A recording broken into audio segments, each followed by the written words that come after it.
Buenos días, esto es Directo América, aquí en la pantalla de France 24. Yo soy Juan Pupiales. Vamos a actualizar las principales informaciones del día. Comenzamos con nuestros titulares. Ucrania afirma que rechazará cualquier plan que cruce sus líneas rojas después de haber recibido la propuesta de plan presentado por Estados Unidos que los forzaría a ceder en gran medida ante el Kremlin. Moscú asegura que no ha recibido de forma oficial la propuesta de Washington. La primera ministra japonesa, Sanae Takaichi, afirmó que desea mantener una relación constructiva con China. Declaraciones que llegan en torno a las tensiones respecto a Taiwán. Desde Beijing aseguraron que la comunidad internacional debería estar preocupada sobre las verdaderas intenciones de Tokio. Decepcionada, así dijo sentirse la Unión Europea respecto al borrador de acuerdo de la cumbre climática COP30 que tiene lugar en Brasil. A horas del previsto fin de las negociaciones hay rechazo a la falta de mención respecto a una transición desde los combustibles fósiles. Y en directo, París espere cómo analizamos el avance de esos intentos del gobierno de Emmanuel Macron para sacar adelante el presupuesto del Estado. Y también hablamos de la retoma del plan del país de retomar evacuados gazatíes. Lo abordamos en minutos. Comenzamos.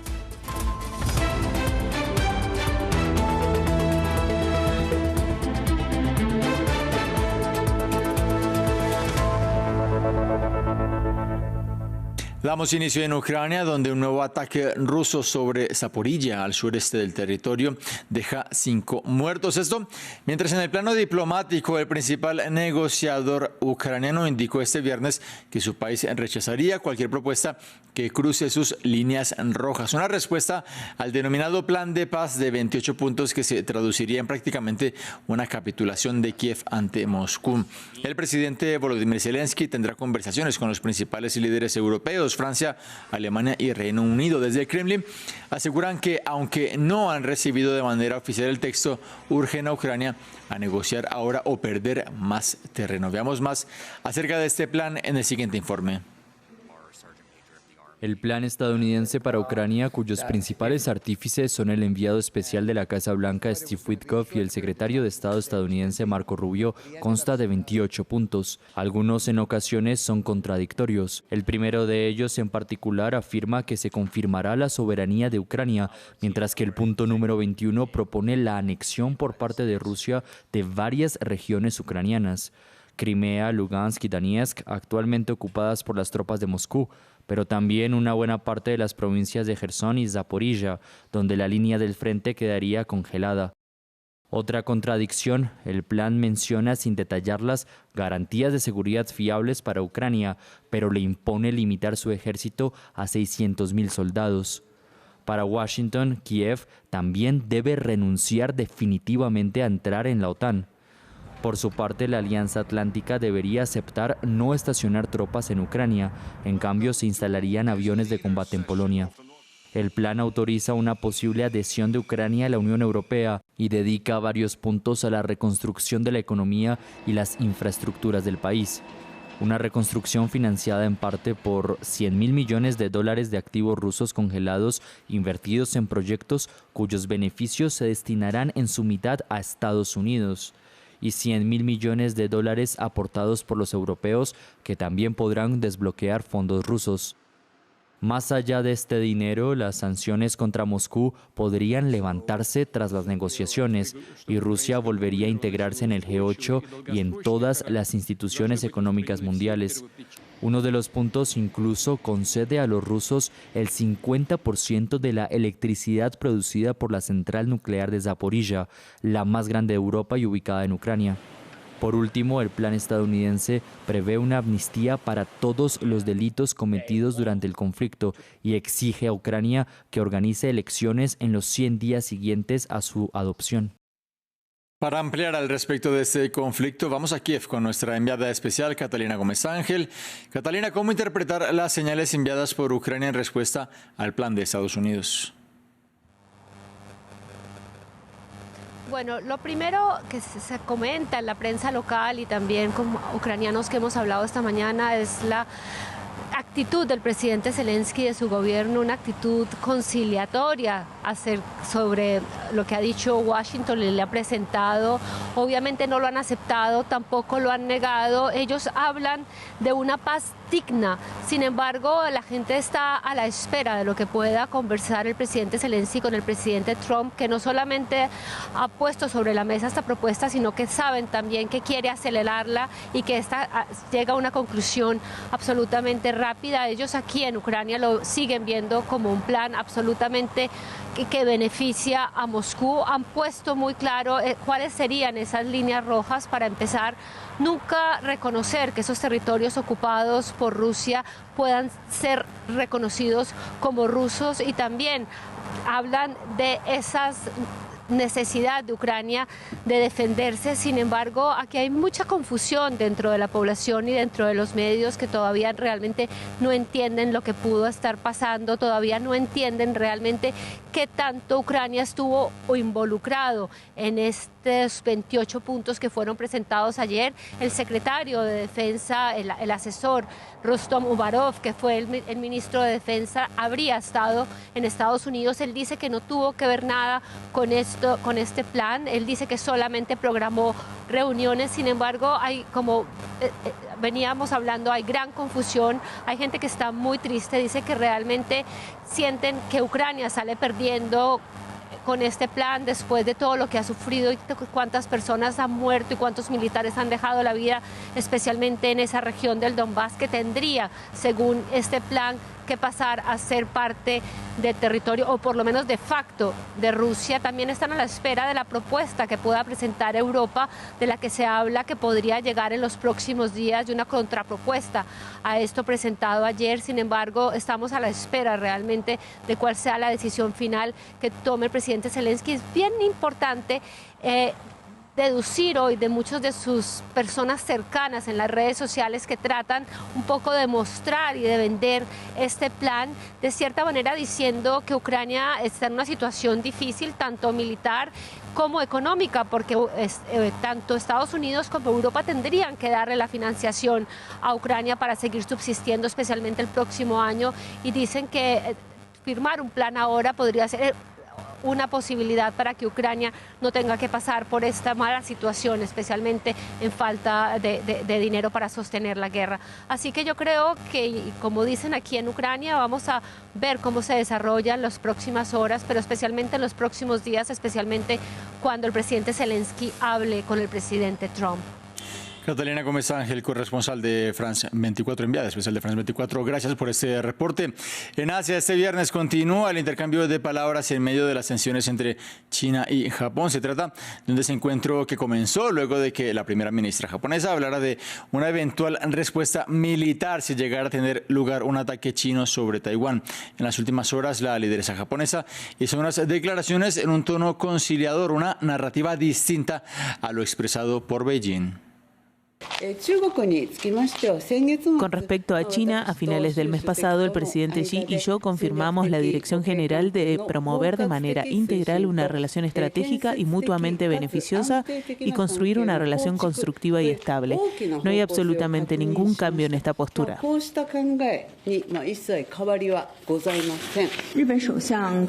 Las observaciones erróneas de la primera ministra japonesa Sanae Takaichi sobre Taiwán, que implican la posibilidad de una intervención militar en el estrecho de Taiwán, han socavado el fundamento político de las relaciones sino-japonesas y han suscitado indignación pública y condena por parte del pueblo chino. China se opone firmemente a esto. Creo que la comunidad internacional debería estar más preocupada por las verdaderas intenciones de Japón y si todavía puede adherirse al camino del desarrollo pacífico. Al menos 15 muertos y 7 heridos deja la explosión de una caldera en una fábrica de pegamento en Pakistán. El accidente tuvo lugar en Faisalabad, una urbe de la provincia de Punjab, al este del país. Fue una detonación que causó importantes daños en todo el edificio y cuyas causas están siendo investigadas. Cambiamos de tema. El presidente de Estados Unidos, Donald Trump, firmó el jueves una orden ejecutiva que suprime las tasas a la carne de res, el café, los tomates y el cacao, entre otros productos de Brasil. El mandatario Lula da Silva celebró la medida y afirmó que seguirá trabajando por los intereses de los trabajadores de su nación. Ampliamos en este informe de Jesús Yajure. Estados Unidos suspende aranceles a varios productos agrícolas importados de Brasil. El presidente Donald Trump firmó el jueves una orden ejecutiva que suspende los aranceles impuestos al país como castigo por el procesamiento al expresidente Jair Bolsonaro, condenado por intento de golpe de Estado. La suspensión, que llega tras conversaciones entre Luis Ignacio Lula da Silva y el mandatario de la potencia del norte, tiene vigencia a partir del 13 de noviembre. La exención incluirá la carne de res, el café y los tomates. La orden también prevé la devolución de los aranceles recaudados sobre esas importaciones brasileñas, según el texto publicado por la Casa Blanca. El 6 de octubre de 2025 participé en una conversación telefónica con el presidente de Brasil, Luis Ignacio Lula da Silva, durante la cual acordamos iniciar negociaciones para abordar las preocupaciones. Estas negociaciones continúan. También he recibido información y recomendaciones adicionales de diversos funcionarios. En su opinión, ciertas importaciones agrícolas procedentes de Brasil ya no deberían estar sujetas al arancel ad valorem adicional impuestos en virtud del decreto ejecutivo 14323. Lula da Silva celebró el anuncio de la medida, a la que calificó como una victoria del diálogo, la diplomacia y el sentido común. Hoy estoy feliz porque el presidente Trump ya ha comenzado a reducir algunos de los aranceles que se habían impuesto a ciertos productos brasileños. Brasil suministra un tercio del café que se consume en Estados Unidos y se ha convertido en un importante proveedor de carne de res que se utiliza para la elaboración de hamburguesas. Más noticias de la región. Vamos a Bolivia, en donde el nuevo gobierno ordenó eliminar el Ministerio de Justicia. Es un decreto del presidente Rodrigo Paz, que previamente había destituido al titular de la cartera, Freddy Vidovich, quien presuntamente quiso ocultar una condena a prisión en 2015. Una manera, según el mandatario, de despolitizar la justicia.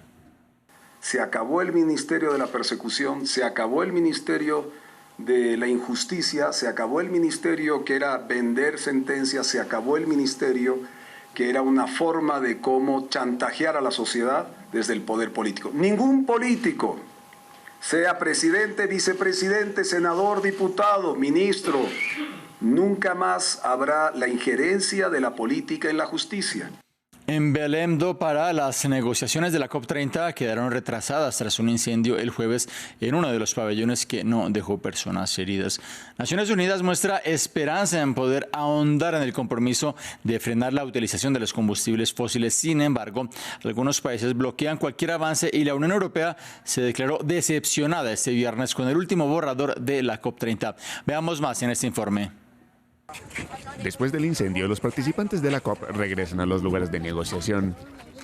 Queda mucho trabajo por hacer a medida que la conferencia entra en su recta final. El secretario general de la ONU sigue siendo optimista. Estoy perfectamente convencido de que es posible un compromiso, que es posible tener en cuenta las legítimas preocupaciones de adaptación y las legítimas preocupaciones de mitigación. El último proyecto de acuerdo publicado este viernes no menciona los combustibles fósiles, principales responsables del calentamiento global. La Unión Europea se mostró decepcionada con este borrador. Decenas de países desean que el texto final contenga una hoja de ruta para desescalar el uso de este tipo de energías, aunque existen reticencias por parte de China, Rusia y Arabia Saudita. Esta idea es una de las principales propuestas de la presidencia de Brasil para la COP. Debemos reducir las emisiones de gases de efecto invernadero. Debemos empezar a pensar en cómo vivir sin combustibles fósiles y construir una nueva forma de vida. Mientras tanto, activistas ecologistas de todo el mundo siguen presionando a los dirigentes. Las negociaciones podrían prolongarse después del final oficial de la conferencia, prevista originalmente para este viernes. Terminamos en Tailandia con la coronación del desfile de belleza de Miss Universo, porque hay una ganadora de América Latina. Se trata de la mexicana Fátima Bosch Fernández. La representante de 25 años se impuso por delante de la candidata local de Tailandia. Fernández había dado de qué hablar a lo largo del concurso luego de encarar al director de la organización, quien ella asegura la llamó tonta en el marco de una discusión por no seguir la directriz de promover actividades locales. Es momento de Directo París. Conectamos en la capital francesa con nuestra periodista Natalia Ruiz Giraldo. Natalia, vamos a comenzar este análisis con dos temas de actualidad. El primero de ellos es ese debate en la Asamblea Nacional sobre el presupuesto del Estado para el próximo año. Crecen las dudas sobre la capacidad del gobierno para gestionar, para conseguir los acuerdos para sacar adelante este presupuesto antes de que acabe este año, el 2025.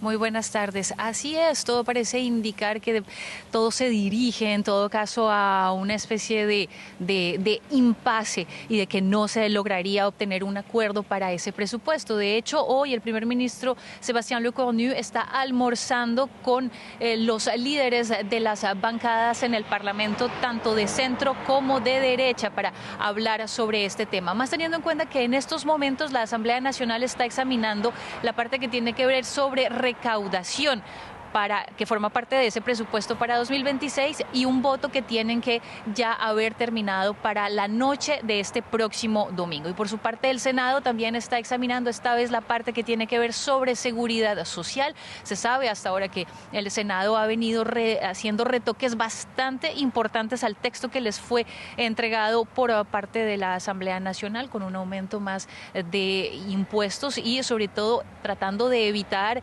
que ese hueco que deja la seguridad social cada año en el presupuesto del país siga incrementando. Ellos estarían hablando de cerca de unos 15.000 millones de euros. Y ese texto ellos deben entrarlo a votar máximo el día miércoles. Pero así como van las cosas, en vista además de que la bancada macronista ya aseguró hace varios días de que así como está el texto no votarán a favor de este presupuesto de este año, las preguntas crecen acerca de si habrá manera o no de que se llegue a un acuerdo, más teniendo en cuenta que el Parlamento está profundamente dividido, ya lo sabemos, no hay una mayoría clara y sobre todo el Senado en realidad sí es más de centro y sobre todo de derecha. Por eso el gobierno ya, por supuesto, pues tiene planeado qué hacer. Muchos han hablado de que seguramente Lecornu va a utilizar ordenanzas para ir así aprobando artículo por artículo de este presupuesto, pero él ha descartado esto, sobre todo porque es algo que se consideraría quizás demasiado hostil por parte de la Asamblea Nacional. Así que la idea sería la de una ley especial que permitiría promulgar para el próximo año un presupuesto que sería exactamente el mismo de este año, del 2025, pero que permitiría a los parlamentarios continuar debatiendo acerca de este texto a comienzos del próximo año a través de una ley de rectificación. Así que esto es lo que parece puede ser el camino más seguro o la opción más segura para que Francia finalmente pueda tener ese presupuesto para 2026. Fuera de ese plano presupuestal, la guerra en Gaza se sigue sintiendo en el país, sigue teniendo repercusiones en Francia. El país galo retomó la evacuación de gazatíes, las cuales estaban suspendidas desde hace varios meses por una polémica.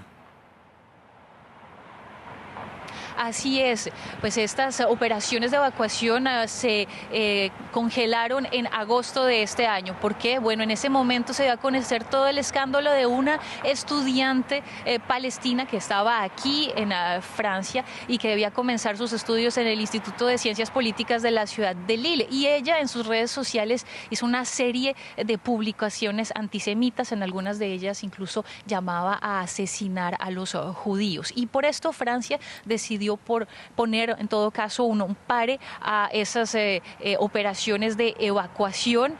Y sobre todo pues querían hacer también una verificación mucho más profunda de los perfiles de las personas que iban a ser evacuadas. Se sabe que desde octubre de 2023 han llegado casi unos 600 gazatíes a Francia como parte de estas evacuaciones, pero la gran mayoría de estas personas lo han hecho desde comienzos de este 2025. Sin embargo, estas operaciones de evacuación retomaron a finales del mes de octubre con la llegada al país de unos 20 gazatíes. Se trata especialmente de personas que, por ejemplo, trabajaban en el Instituto Francés de Gaza, pero también estudiantes, algunos becarios y también estudiantes que ya tenían su visa de estudios aquí para Francia. Y esto pues ha también llenado, digamos, de esperanza a aquellos estudiantes que estaban a la espera de poder venir aquí al país, que ya tienen sus visados ya en regla y que sobre todo les ha costado muchísimo. Había un estudiante que está allí a la espera de saber cuándo será su fecha de poder venir a Francia, de formar parte parte de uno de estos grupos de evacuación.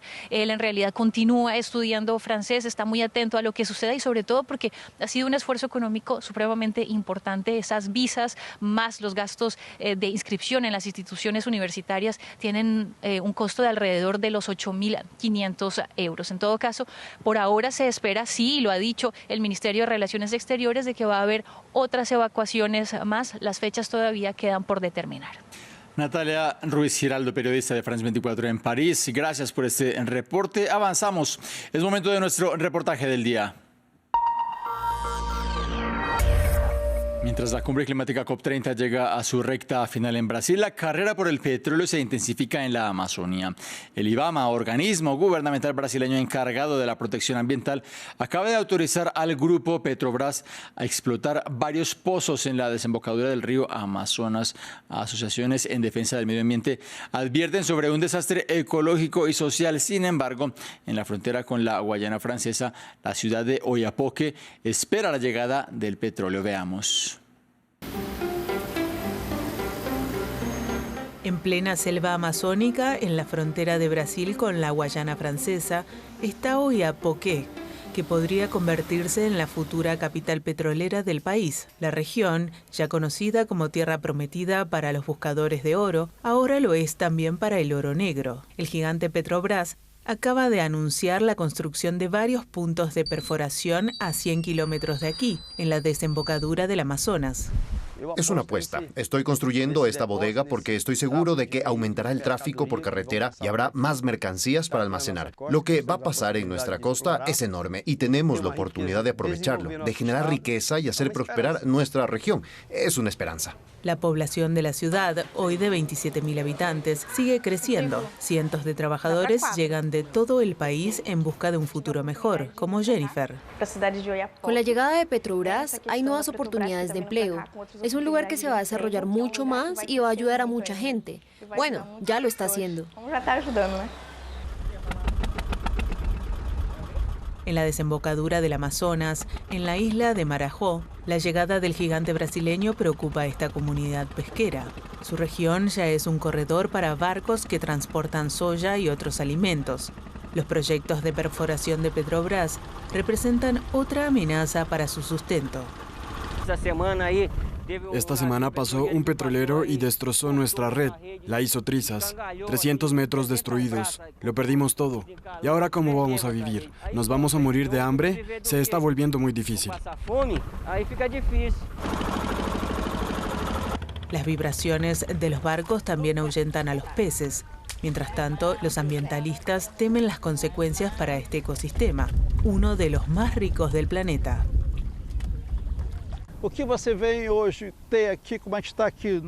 Hoy estamos aquí, entre las rocas, la playa, el agua, los peces, las aves, los manglares. Es inimaginable pensar que pronto podría no quedar nada. Esto se está convirtiendo en un corredor petrolero para toda América Latina. Y esto ocurre mientras la ONU promueve la década de los océanos y la preservación de la vida marina. Pero en la práctica, aquí está pasando todo lo contrario. Mas a prática ela é contrária à preservação dos oceanos. En Brasilia, IBAMA, la agencia responsable de la protección ambiental, acepta recibirnos. Pero cuando mencionamos la licencia que acaba de otorgar a la petrolera, nuestra Cámara deja de ser bienvenida. A instituição já se manifestou, fez nota. E o que falou na nota? Eu posso te passar. Ah, sim, eu te passo. Assim que a gente sai daqui. Mas qual a posição do IBAMA sobre isso? Eu vou passar. É porque realmente não é a área dele, né? Tá. Tem dados, os resultados, todo o esforço de fiscalização ambiental. Pode deixar. Ok. Muito obrigada. Obrigado a você, tá bom? La única respuesta es este comunicado oficial. IBAMA y Petrobras han mantenido intensas discusiones que han llevado a mejoras significativas y sustanciales en el proyecto presentado.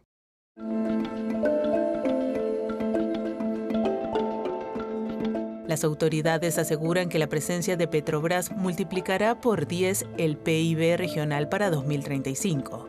Pero en el terreno encontramos otra realidad. Cientos de hectáreas deforestadas, hace apenas unos meses, están llenas de chozas improvisadas. La mayoría de la violencia en Oiapoque ya estaba dirigida contra mujeres y niños. Ahora esas cifras han aumentado considerablemente y no hay un número de emergencia ni un servicio capaz de intervenir rápido o atender a una mujer o a un niño. Este éxodo rural masivo ha hecho que la violencia en la región se dispare un 40% más desde 2022, suficiente para preocupar a este trabajador social. Ya lidiando con problemas de prostitución y trata de personas vinculados a la minería de oro, Jane ahora enfrenta una nueva ola de migrantes, incluidos muchos menores, como esta niña de 12 años. Recuérdame, ¿cómo te llamas? Victoria llegó hace unas semanas desde el interior. Su padrastro la maltrataba. Fue acogida por esta familia que no puede hacerse cargo de ella. La llegada de Petrobras ha generado tanta expectativa, pero necesitamos con urgencia inversión en infraestructura escolar y acceso a salud. Eso es lo más importante para la región. Eso es lo que nos permitirá limitar el impacto de este éxodo masivo, y ni siquiera hablo de corregirlo, solo de contenerlo, para evitar que este lugar caiga en el caos social. La ley brasileña exige que las petroleras destinen entre 5 y 15% de sus ganancias a los municipios. Jane espera usar esos fondos para construir un albergue para menores. Concluimos así este bloque informativo. Es momento de una breve pausa, ya regresamos.